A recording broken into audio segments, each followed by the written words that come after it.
Eng og'riqli apparatning muolajalarini 3 taligi. Bularni mijozlarning fikridan, ma'lumotidan kelib chiqqan holatda sizlarga aytaman. Uchinchisi bu smart lifting. Bu og'riq sizni milklaringizni, tishingiz og'riganga teng bo'ladi, lekin buni effekti shunga stoid bo'ladi. Bu apparat sizni yuzingizni ozdiradi, juda ham zo'r lifting beradi. Ya'ni siz operatsiyasiz yuzingizni lifting qilasiz. Podborodkalaringizni ham kirgizib beradi. Ikkinchisi bu lazerniy shlifovka. Uni og'rig'i tanangizni kuygandek bo'ladi. Haqiqatan ham bu apparat sizni tanangizni kuydirib, kletkalarni qisqartirish hisobiga sizni juda ham zo'r yoshartiradi. Ugridan qolgan dog', rubets, shramlarni bittada ketkazadi. Siz bir kun og'riq sezasiz va 3-4 yilga yosharasiz.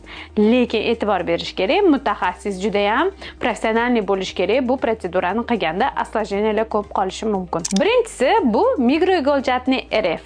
Bu apparatda siz bitta kirayotgan igolka 20 ta bo'lib kiradi va buni effekti shunga stoid. Ya'ni bu kirgan igolkalar o'zi foydali, sizni tanangizga travma beradi va fibroplastlarni, kollagenlarni stimulyatsiyasini juda ham zo'r rivojlantirib beradi va yuzlaringiz lifting bo'ladi, yosharasiz, har xil muammolardan xalos bo'lasiz. Tanaga ham juda ham zo'r effekti katta.